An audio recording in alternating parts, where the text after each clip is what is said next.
Hello, welcome back to Kay's in the Garden. I'm Kay, and this is my garden.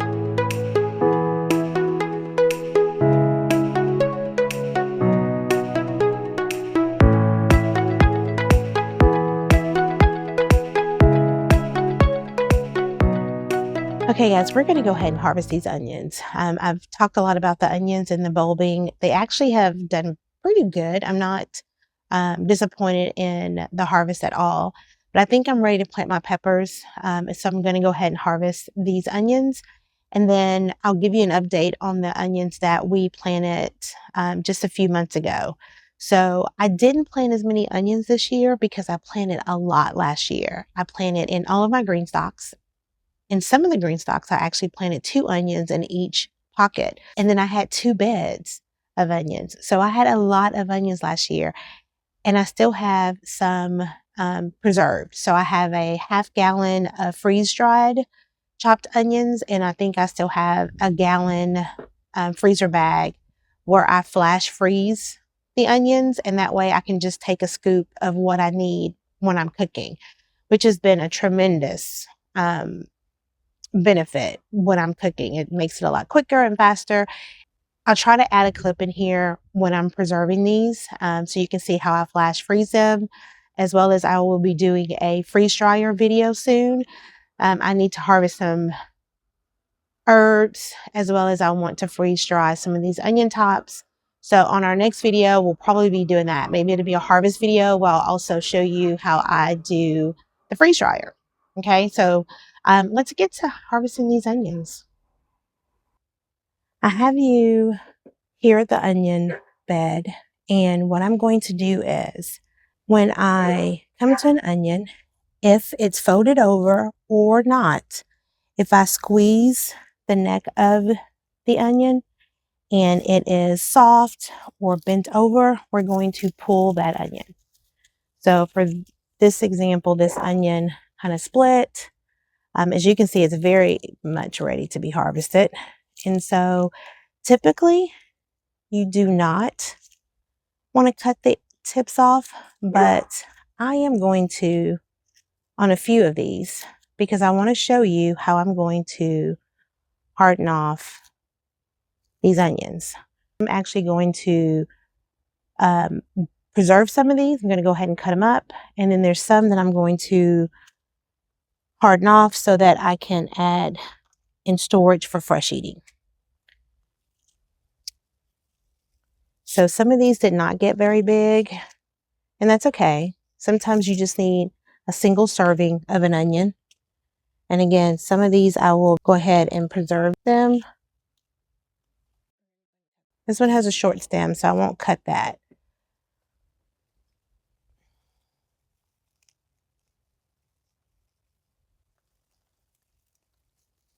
This side of the bed did not produce as well as when we get to the other side of the bed, but some of these are definitely ready to be harvested.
So I decided to go ahead and just pull all the onions that had a soft neck or that were leaning over, and I've created a pile here. And as I clean them up, I'll kind of show you the different sizes that I have. In case you didn't see the video where we planted the onions, I actually grew two varieties in this bed.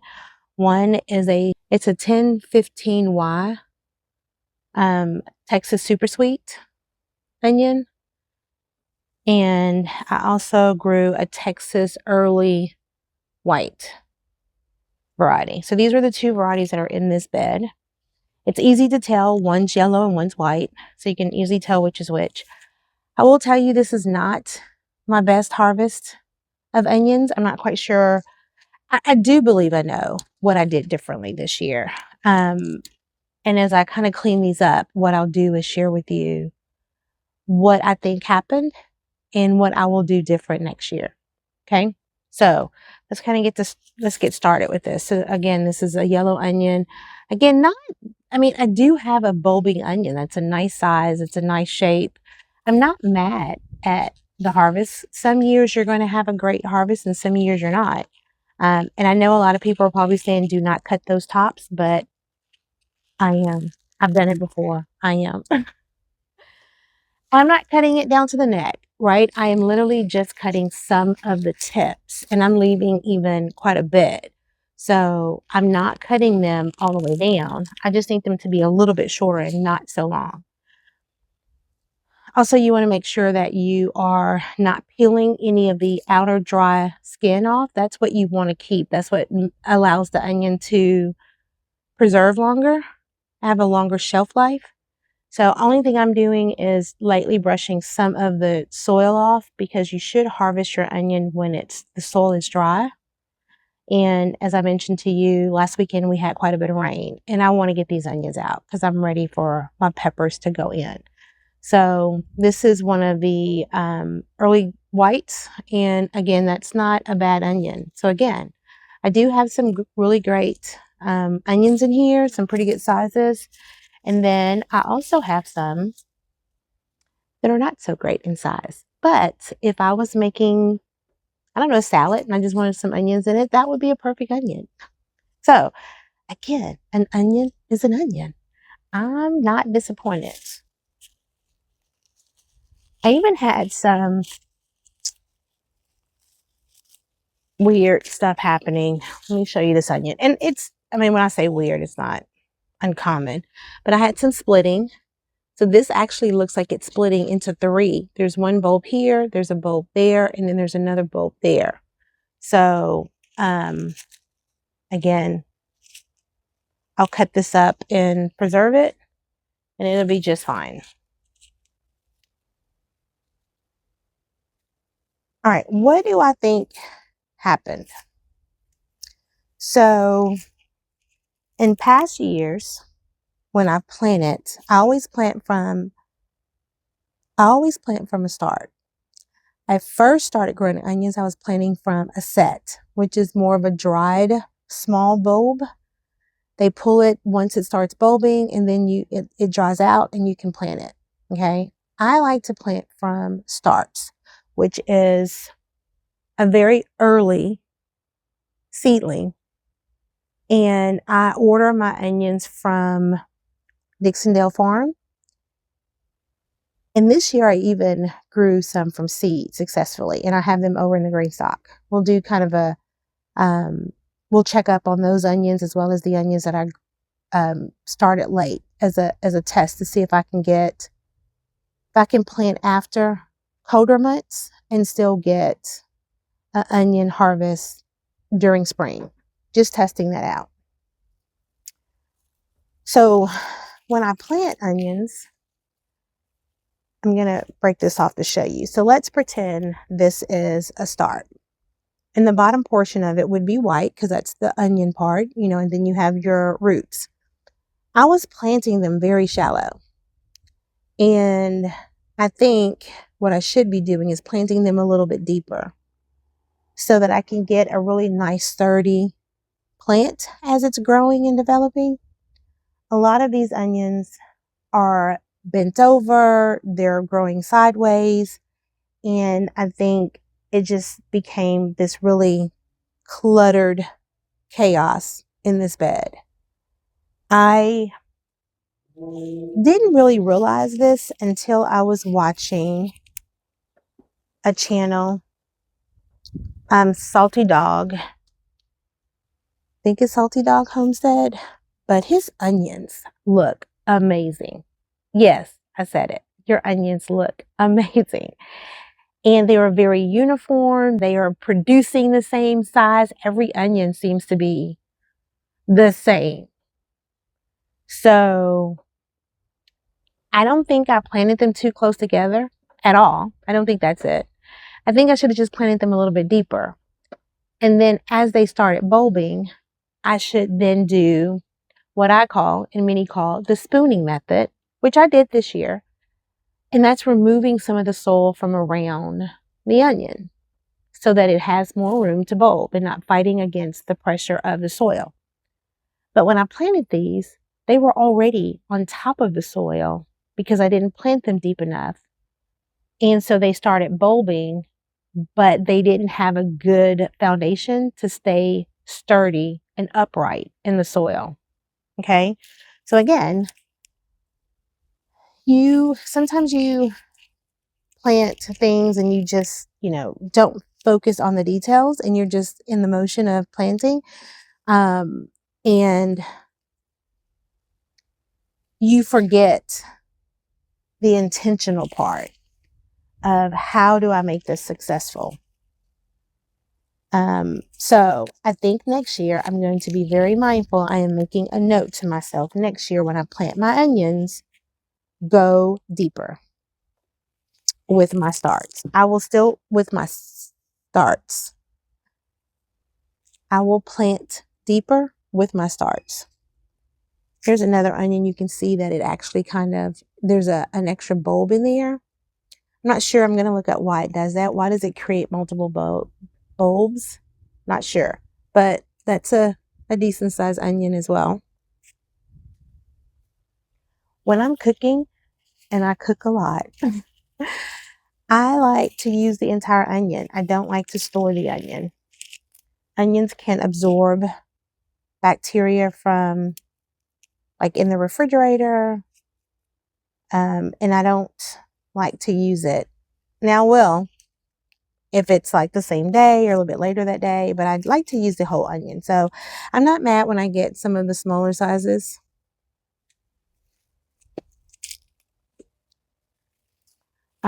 But of course I like the larger sizes because I'm able to chop those up and preserve them. But if I'm going to learn a lesson, I'm glad it was this year because I still have lots of onions preserved onions from last year. When I planted this bed, I even stated, this is basically for me to have some fresh onions. So again, there are quite a few nice size onions in here. So I will be able to preserve some of these and have some fresh onions. And I find these so cute. I will definitely have quite a few small onions as well.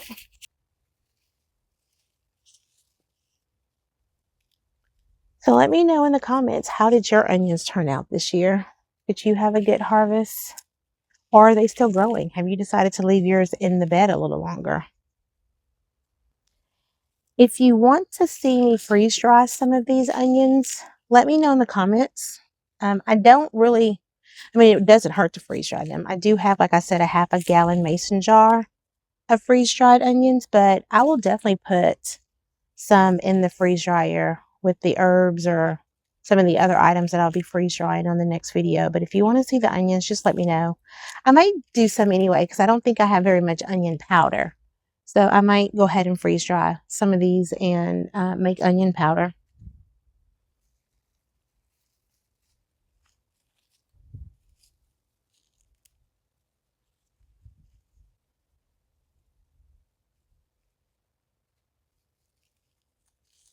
And I almost have a basket full of onions already. And I think I've only harvested half this bed.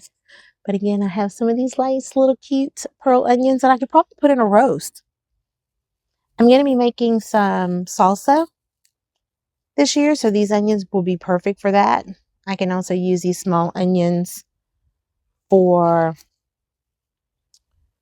when I make my marinara sauce or some of my tomato-based canning items. So, like I said, none of this will go to waste. I will use every one of these.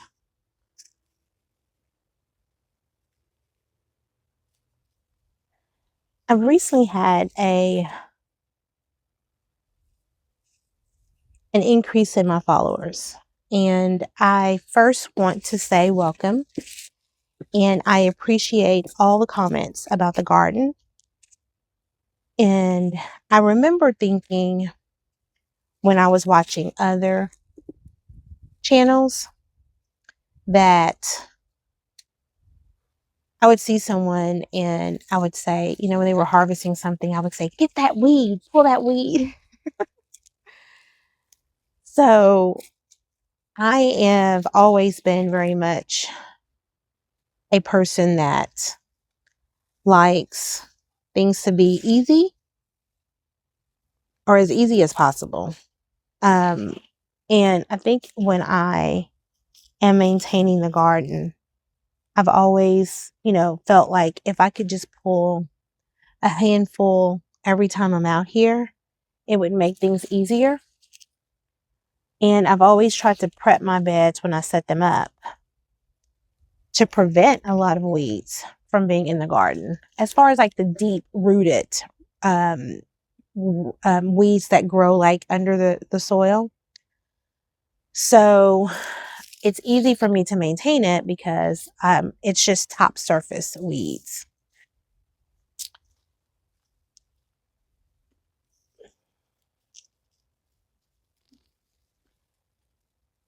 So I really appreciate all the comments. I appreciate all the suggestions and even the feedback on different things. And I have tried to read all of them and comment back. Also, I'm the type of person that I don't give much attention to negative comments or the comments that are geared toward you're doing it wrong, because though I welcome feedback, I've never indicated that my way is the only way or maybe even the right way. I have been gardening and just learning from my own mistakes and watching, you know, others. So I want to thank my friend Asia over at Yellow Door Urban Homestead. I appreciate you, and I have learned so much from you. And though you always say, I know you guys don't want to see me do this again. Yes, we do. So with that being said, for those who are returning viewers, thank you for coming back. I appreciate it. Okay, let's get back to these onions. All right, so I think I have pulled everything that literally looks like the neck is soft, or well, maybe not all of them. We have one more. So it looks like I still have a pretty full bed. Let me turn you around and let you see. I still have quite a few onions in this bed. I think I'll leave them. I think I'll leave them for another week and see what happens. And then after that, they're coming out. I'm still thinking about it. I might still pull these, but let's take a look at some of the other onions and I'll let you guys see how they're doing. Before we head over to the other onion beds, I wanted to show you the basket that we have that's pretty full. So again, though we didn't have the success of every onion being a large onion, I don't think we did that bad. Okay, so we're over here near Growback Alley where we have the determinate tomatoes behind me. But we have onions in this bed as well. So we're gonna pull the ones that are ready in this bed. I didn't have a lot of onions in this bed, but they do have some that are ready to be harvested. Again, not a bad size, but not as large as they could have been.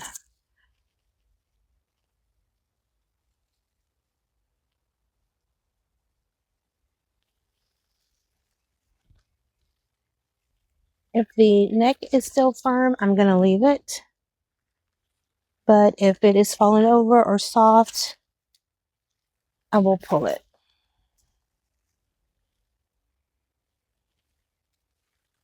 Okay. So we do have another small harvest of onions from here, and I probably have a good maybe 10 or so that are still in this bed. Okay, we'll get this added to the basket. Okay, guys, this is a great example of what I was mentioning earlier as far as planting the onions deeper. So I had carrots in this bed, and I was going to grow the carrots and the onions together. But as you can see, these onions are still somewhat covered in the soil. So I'm going to spoon around them a little bit. They're not ready to be harvested yet, but I am going to remove some of the dirt from around them so they can continue to bulb up. But they have a nice firm base in the soil, so they're not falling over.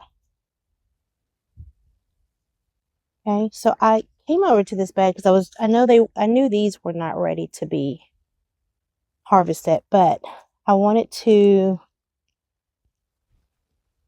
show you the other onions that I had planted a few months back. And as you can see, they're nowhere near bulbing. And this is about the time I would cut the tops. I might come in here and just do a little maintenance and heal them up a little bit just around the onion base so that it can sit up as I cut the onion tops.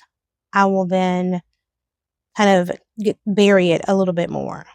So I might do that just to test the theory out and see if that is the issue.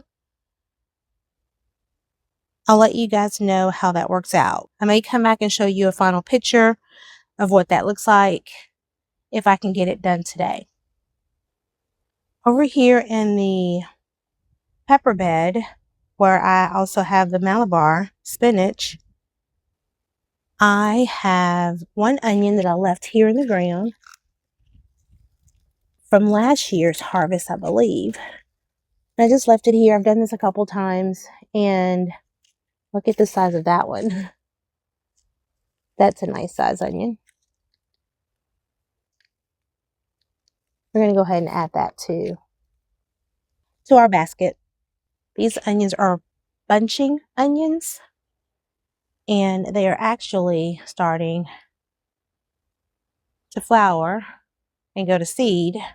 I think we're going to let them, the ones that have started, I'm going to let them go ahead and go to seed. The other ones I need to cut back. I'm going to freeze dry some of these onion tops.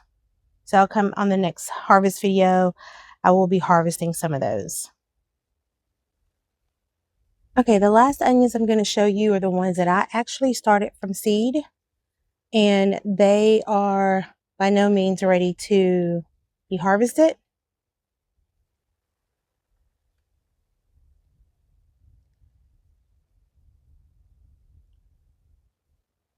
I do have some that have nice green stalks in them, so they may start bulbing soon. And if it gets too warm and they don't bulb, what I will do is just cut the tops for the greens and use them for cooking, or powder them for like onion powder. In this green stalk, I planted this onion. I had one start left, and I planted it here, and it is bulbing up. So that is one that may be ready to harvest soon. But again, these are some that are from my seeds that I started, and I planted them extremely late. So it would be nice to get, this one's bulbing. It's really small. I don't know if you could see that, but it's starting to get a little bulb head. Both of these are, but they're very small. I don't mind pearl size onions, so I'm okay with that. If not, again, I'll just use the tops.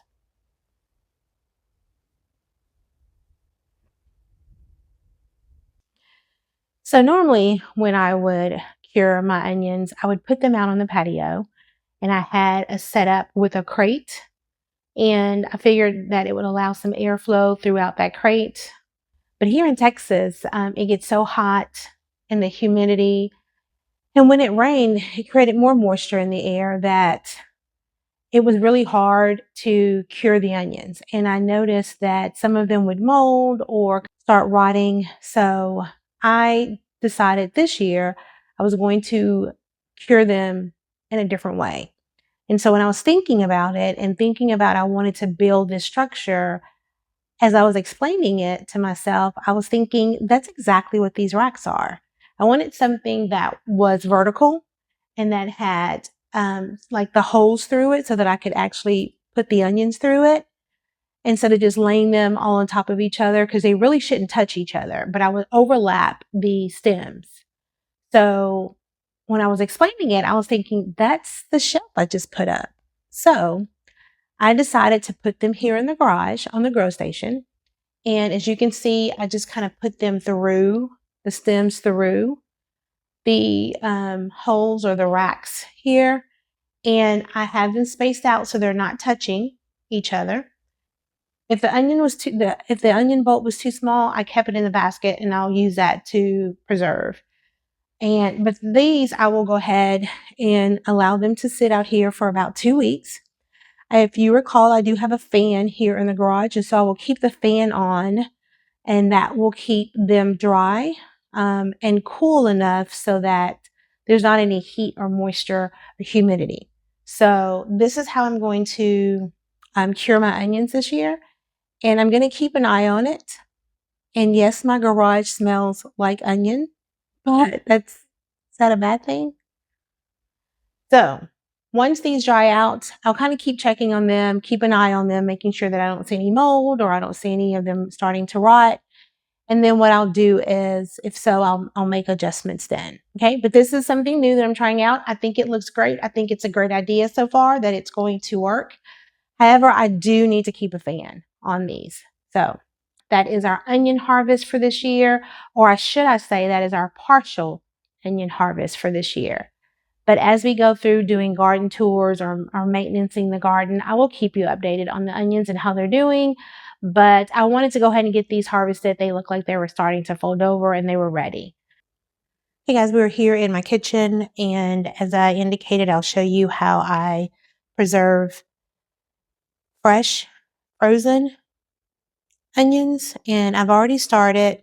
What I do is I will clean the onions, peel the outer skin off, and get them to the state that I want them. I have a cookie sheet underneath here with some parchment paper.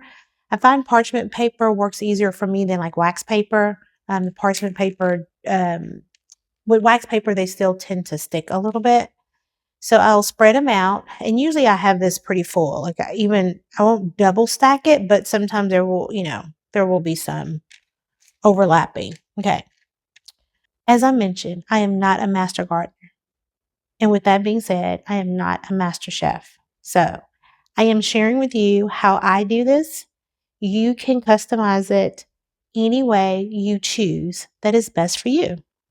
So I left this last onion for me to cut and show you. Basically, I just go ahead and I will cut it up. Hope you can see that. My hands are in the way. I will just cut the onion whatever sizes you want. I mean, they don't have to be this small, however you want it. And then I just kind of break it apart onto the cookie sheet, and just kind of repeat. Again, however small or large you want your onion pieces to be cut. Sometimes I'll even slice them. So if I'm doing kind of a, let's say if I'm doing something like a stir fry and I would like larger size onions, I do cut them in different ways. But for the most part, my larger inventory is diced onions like this. Okay, so now once I've done this, And again, I'm only showing you a small portion of it because this pan will usually be full. Okay. But I just wanted to show you some of those smaller onions that I didn't cure. I wanted to show you how I actually prepare them for freezing. Okay, so now with that being said, I wanted to show you what I'll do is I'll just put this on a rack in my freezer. If it's small enough, I'll put it on a rack in my freezer in the kitchen, or I can put this on my freezer outside. Just depends on where you have space. In a couple hours, you'll end up with something like this. So as you can see, I have frozen onions that I can grab what I need without it being a frozen ball of onions. And so I will get a cup or a teaspoon or a sprinkle, however much I need for that particular meal. Now, I keep this size bag in my kitchen freezer, and I keep the gallon size bags in my deep freezer outside. So whenever I run out here, I'll just come back and refill it. I'll give you an example. I do the same thing with bell peppers. So if you notice, this is a mixture of bell peppers. So you might get some small clumps, but for the most part, they separate because I have frozen them individually so they don't, and then when I put them in a bag frozen, they won't clump up again. The key to this is not to keep it out very long because they will start to melt down, and if there's moisture in there, they will refreeze into a clump, like a larger clump. So I do this with bell peppers. I do it with onions. I cut different sizes. Sometimes it's a sliced, and sometimes it's diced. So this is an example of what the finished result, well, I should say these onions, is a result of the finished product from this. Okay, so I'm going to go ahead and get these back into my freezer. And okay, guys, we're going to end the video here in my kitchen. If it looks like I've been crying, I have. Those onions are strong. In another video, I will be sharing with you how I freeze dry onions as well as some of my herbs and different things. So as you can see behind me here, when I freeze dry it, I can either powder it. So like those onions, when I freeze dry it, I want to share with you, this is the container I told you that I had of the freeze-dried onions. It is sealed right now, so I can't open it to share with you, but I wanted to visually let you see. This is some freeze-dried chopped onions, and I will also be sharing how I do that process. If not the next video, the video after that, but coming soon. We'll do some freeze drying because I do need to harvest and some herbs as well as I want to freeze dry some additional onions. So this is an example of that. And then I don't have onion powder, which is why I said I wanted to freeze dry some onions, but I do have some garlic powder. So this is some remaining garlic powder that I freeze dried the garlic and then I powdered it. I have my own garlic powder. Again, this is sealed, so I can't open the lids. But what I do is I have a small container, and every time it goes empty, I will open this and refill it. And then I seal the lid back. And then I have one of those vacuum lid sealers is how I actually do that. But again, next upcoming video, we will do more freeze drying and I'll show you how I do that. But for the onions, I do the same thing. I do have some onion powder here, but as you can see, the jar is getting pretty empty. So I do need to refill that, and I don't have an extra jar. That's all I have left. So we'll do some additional herbs, and then I have spices. I powder bell peppers, ginger, turmeric, even lemons. We like to use that like in our teas or even sometimes in smoothies. So I do have some beet powder, different things like that. So I have oregano, thyme, all that good stuff. Celery is all freeze dried. And so I use that while I'm cooking. So here's some great examples of how you can preserve some of your food. And if you don't have a freeze dryer, there's different ways. I also have a dehydrator. I might try to incorporate that a little bit. So there's freezing it. There's dehydrating. There's also freeze drying. So I know a freeze dryer is a really big investment, and so I don't expect everyone to have that that or may not have that option. But I just wanted to share with you, those are some of the ways, if you are thinking about getting a freeze dryer, how you can utilize it. Because with such an investment, if you're not using it, then you can also look for other options, because you can also put onions in an oven for low temperature, like, less than 100 or at 100 degrees, and let it slowly dehydrate. And then once it's done, you can actually powder that. Just put it into one of those like coffee grinders or those little blenders that are for like maybe single smoothies. That's what I have. And I just powder it. So again, there's lots of different ways that you can preserve your harvest. And I will continue to share how I do it. There's a lot of different methods out there. I have quite a few books that's kind of on this back shelf here that I'll share with you on different things that I use. When I do the freeze dryer, I'll share a lot of that information. Different books that I use for preserving food, for canning, for freeze drying, as well as for dehydrating. Okay, guys, so thank you very much for hanging in there with me. I appreciate you watching the full video. Please add your comments. If you have someone that is interested in gardening or preserving food, please share. And most importantly, subscribe. Don't forget to hit the notification bell so that anytime I upload a video, you are notified.